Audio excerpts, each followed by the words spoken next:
자, 오늘은 펑크 수리를 한번 해볼게요. 뭐 대부분 남자들 다 알고 계시지만 혹시 모르시는 분 계실까봐. 지금 이 차 같은 경우는 가게 앞에 세워놨었는데 바람이 빠져서 바람 조금 넣고 가게 안으로 넣었어요, 차를. 바람 넣는 거 요즘 차들 같은 경우에는 스페어 타이어가 안 나오죠. 요즘 신차를 사시는 분들은 스페어 타이어 없이 그냥 펑크 수리 키트 뭐 그런 거 있죠. 뭐 그런 거 활용하시는 방법이라고 생각하시면 돼요. 일단 좀 잘 보이는 각도로 차를 만들어 놓고요. 지금 저렇게 뭐가 박혀 있어요, 못 같은 게. 그래서 니퍼 가지고 뭐 못이든 볼트든 뭐든 박혀 있는 게 보이시면 뽑아 주세요. 그냥 과감하게 뽑으시면 됩니다. 저거 뽑는다고 타이어가 막 풍선처럼 터지고 막 그러진 않아요. 지금 저같이 대놓고 박혀 있는 것 같은 경우에는 찾기가 오히려 수월합니다. 근데 뭐 아무것도 안 보이는 경우가 있어요. 그런 경우에는 이렇게 만져보셔서 감으로 찾으시는 분들도 계시고, 그런 걸 못 찾는다 그러면 우리 주방 세제 같은 거 있죠, 카샴푸 이런 거 쓰셔도 되고, 이렇게 스프레이로 뿌리면 거품이 올라옵니다. 거품 조금씩 올라와요. 이 차 같은 경우 너무 뭐 대놓고 많이 바람이 빠지고 있어서 안 생기는데, 이렇게 하시면 거품이 살살 올라와요. 그 부분이 펑크라고 보시면 돼요. 그리고 그렇게 해도 못 찾아진다 그러면 이렇게 아예 거품을 만들어서 문질러 보세요. 그러면 펑크 난 부분을 찾을 수가 있어요. 근데 이렇게 해도 도저히 못 찾겠다 그러면 휠을 뽑아서 큰 물통에 통째로 담궈 버리면 됩니다. 그러면 거품이 올라오는 부분이 있겠죠. 그 부분이 펑크 나는 부분이라고 보시면 돼요. 요거는 펑크 수리하는 키트예요. 이런 건 얼마 안 합니다. 그리고 신차들은 대부분 저거보다 좋은 것들이 다 차에 구비가 돼 있어요. 이름도 빵꾸 닥터. 빵꾸 닥터요. 그래요. 흔히 요거를 지렁이라고 하죠.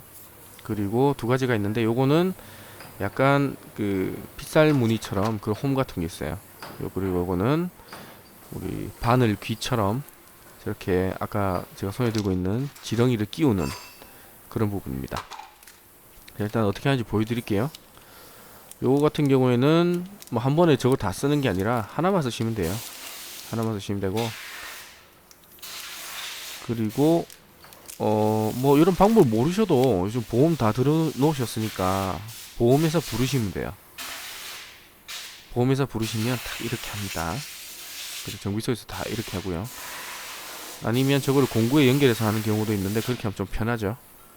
근데 그런 게 없다는 가정하에 제일 싼 걸로 이렇게 해서 절반 정도 꽂아주세요.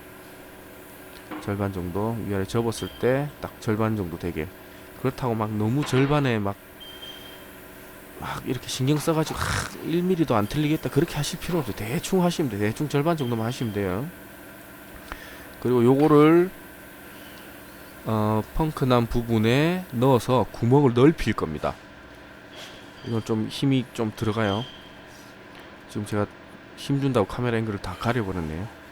체중을 좀 실어서 밀어주셔야 돼요. 이거 완전히 가려버렸네, 이 멍청하게. 이렇게 체중을 실어서 밀어버리면 이렇게 딱 들어갑니다. 그리고 저거를 구멍을 넓혀줘야 저게 딱 들어가요. 아니면 아예 안 들어갑니다. 저 지렁이가 넣을 수가 없어요. 자, 과감하게 빼시고 요거를 아까 그 구멍에다가 찔러 넣어주세요. 찔러 넣으실 때 또 몸으로 다 가렸네요, 멍청하게. 찔러 넣으실 때 살짝 돌리면서 체중을 실어서 찔러 넣으시면 돼요. 그리고 완전히 다 넣지 마시고 요 정도만 넣으시고 빼주시면 저 공구만 탁 하고 빠집니다. 이렇게 하시면 펑크 수리는 뭐 90% 이상 된 겁니다. 이렇게 하시면, 이렇게만 하셔도 바람은 더 이상 빠지진 않아요. 그리고 저 정도 남겨놨는데 저거를 어느 정도 잘라 주셔야 됩니다. 그렇다고 뭐 칼 가지고 타이어 면하고 완전히 평평하게 그렇게 맞추실 필요는 없고요. 지금 잠깐 가위를 가지러 갔는데 가위로 대충 잘라 주시면 돼요. 뭐 적당히 튀어나온 게 뭐 안 거슬릴 정도로만. 뭐 저 가위는 흔히 뭐 주방에서 많이 쓰시는 보이는 그런 가위죠. 뭐 그런 걸로 뭐 저 정도 잘라 주셔도 되고 저거보다 좀 더 잘라 주셔도 되고, 굳이 완전히 평평하게 하실 필요는 없어요. 좀 더 잘라볼까요? 이거 하실 때는 꼭 손 조심하시고요. 뭐 이 정도만 잘라주시면 타이어가 계속 이렇게 돌면서 제가 우리 그 아스팔트에 껌 떨어지면 껌이 나중에 막 차에 밟히면서 막 퍼지잖아요. 그런 것처럼 제가 알아서 퍼집니다. 그래서 메꿔져요, 적당히. 그리고 저 정도로 티가 많이 나지 않습니다. 그리고 저 재질이 굉장히 끈적끈적하기 때문에 금방 검은색으로 돼요. 그래서 표시가 잘 안 납니다, 생각보다. 뭐 그렇게 생각해 주시면 되고요. 타이어 공기압을 다시 넣어줄 겁니다.